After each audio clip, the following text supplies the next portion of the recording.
Hello again. We are Chris Lee and Chase Robinson of Southeastern 16 here to preview Kentucky's trip to Ole Miss. You can catch that 11 Central on ABC. Ole Miss about a 17.5-point favorite with an over-under of 52 as we do this on Monday afternoon. That makes for an implied final score of 39-22 in Ole Miss's favor.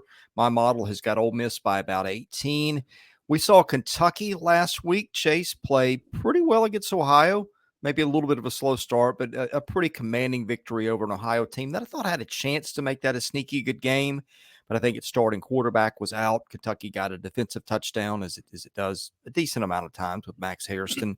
Meanwhile, Ole Miss, in the steamroller portion of the schedule, continued to steamroll teams as they did to Georgia Southern, as Jaxson Dart and Tre Harris continue to rack up Heisman level numbers. How do we see this matchup between Ole Miss and Kentucky?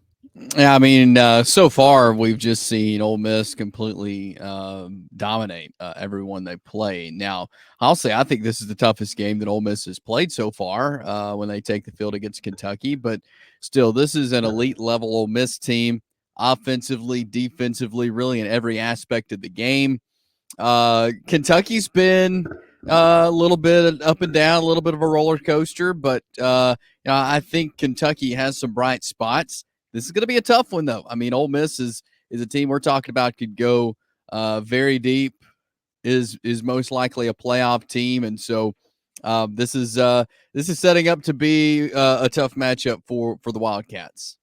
Let's talk about when Kentucky's got the ball. The Cats averaged 22.5 points in about 4 3/5 of a game. That Southern Miss game got called by weather early.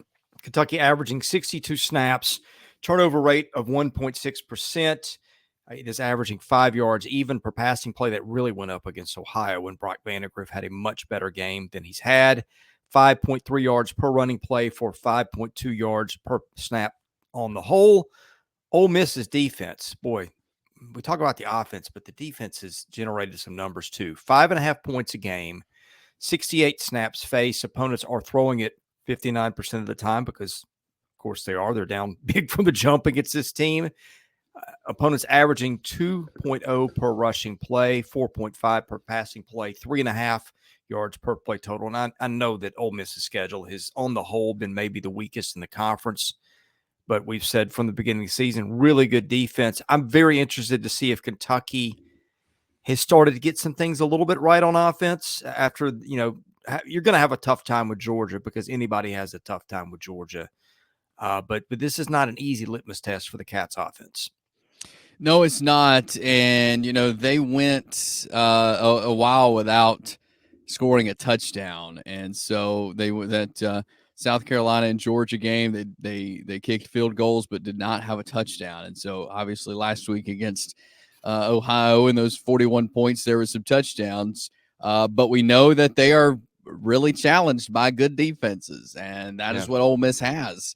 And what is Kentucky changing up for this is what I'm going to be interested in.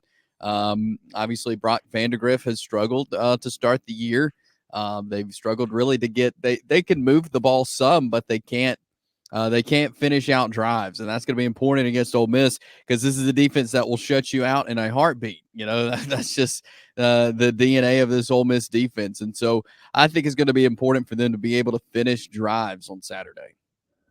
Yeah, and the Ole Miss defense, one of the top ones in the country at havoc rate. It has sacked the quarterback 13 times, is only given up, and Kentucky's given up 10 sacks. A lot of those were in that South Carolina game, which was a nightmare for them.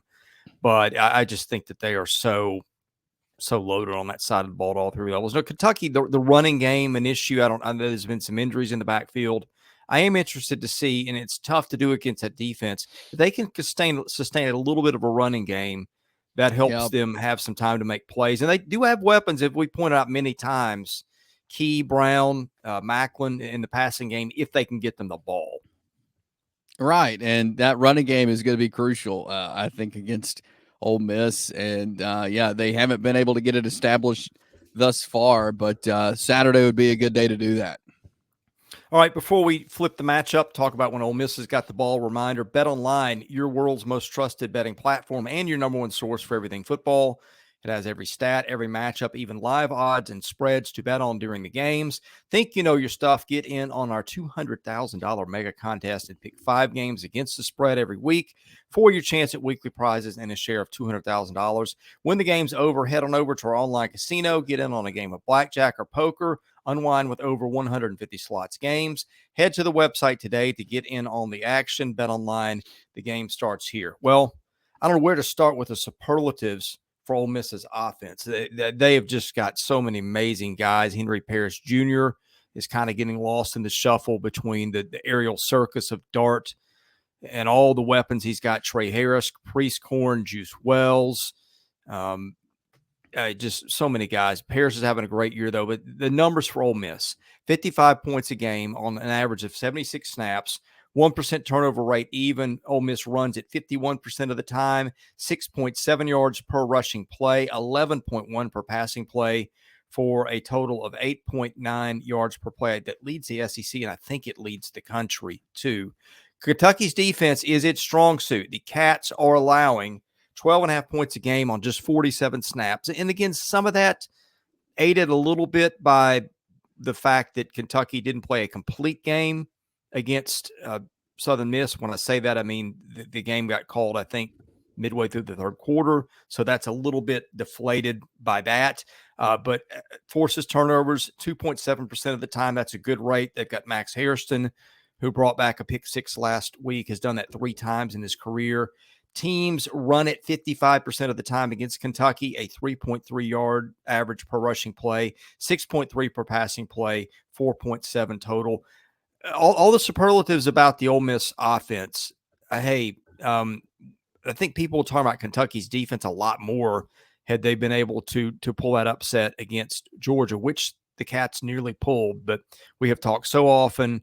Playmakers up front, playmakers at linebacker. They got Hairston, Deone Walker up front, a potential first-round pick. This is a Kentucky defense that before the season we said is probably one of the best in the conference. I still stand by that. This is the side of the matchup where it gets interesting, Chase, because it's strength on strength. It is, yeah, that is definitely Kentucky's strength, and we knew that coming in. We've seen them, struggle at times, but overall, I think it is a good defense. You got great personnel on that side of the ball. But Ole Miss offense, just looking at some categories here, they lead the FBS in total yards per game at 670. Scoring offense at 55 per game, and they're 12th in rushing yards a game at 248. They've put up 76, 52, 40, and 52 again in the games that they've played. This is a team that is going to score a lot of points. Jaxson Dart, terrific. He is 95 of 119. He has thrown 2 interceptions. But the numbers are just crazy of what Ole Miss is putting up. It'll be like I said, this is the biggest test up to this point I think Ole Miss has had. I think Kentucky's better than any of the teams that they've played. But Kentucky's defense is going to see, and I know they played Georgia and they handled them well, but I think offensively Ole Miss has more talent than Georgia does as far as putting up big numbers, big plays. So this is going to be the toughest test I think the defense of Kentucky has seen, with what they're going to see. Both, they've got great pass catchers, but they also can run the ball great as well. They can do a lot well, and Kentucky hadn't seen that. Yeah, and to be fair, it's easy to compile numbers when you're playing a schedule so far that can most charitably be described as poor. I would use pitiful. Wake Forest is the best team they played. They're a team that's probably in the 80s in computer rankings. MTSU, which they beat, is probably a bottom 5 team in college football. No need to belabor the point. They played a bad schedule, but we thought before the season they were an elite team, and I still stand by that. Kentucky, I want to see if that offense can get a little bit better. Again, this is the tough test. You saw some signs last week against Ohio, which has been a reasonably competitive team at times. Again, quarterback out last week, that kind of skewed it a bit. But let's get to picks. Give me your pick and why, Chase. Yeah, I'm going to go Ole Miss. I mean, I think they're the better team here. I think they're going to continue to put up big numbers. I don't think we'll see I don't think they're going to put up 72 points. Maybe they get to 40. I don't see them just racking up huge numbers and huge points in this game because I do like Kentucky's defense, but I do think Ole Miss gets a big win. Yeah, I think this is a nightmare matchup style-wise for Kentucky. The fact that they can get after you and the fact that Kentucky's had trouble with pass protection, the fact that they can stuff the run. Right now, it just feels like it's hard to win in college football without having a really good offense, which maybe theirs will end up there, but it's a work in progress right now. Again, this is just a defense where I don't think they match up super well with. And I mean, we'll see. Vandagrilff is a really talented player. I mean, he was a 5-star recruit out of high school, spent several years on Georgia's roster. There's a chance maybe it comes together. And with the receivers again that they've got, I don't rule that out. But I just feel like this is a game where Kentucky's going to have a hard time scoring points. I could see Ole Miss maybe even covering and at the same time the under hitting on this one. So we'll see. In any case, we will be back to talk about it Saturday night when we do reviews of all SEC games. You can get that by hitting the subscribe button, enabling your notifications. Hit the like button if you don't mind. That helps our analytics and advertising inquiries. Caroline.smith@southeastern14.com. We cover football, baseball, and basketball year-round on the channel. Thanks for watching. For Chase Robinson, I'm Chris Lee. We're Southeastern 16, presented by BetOnline.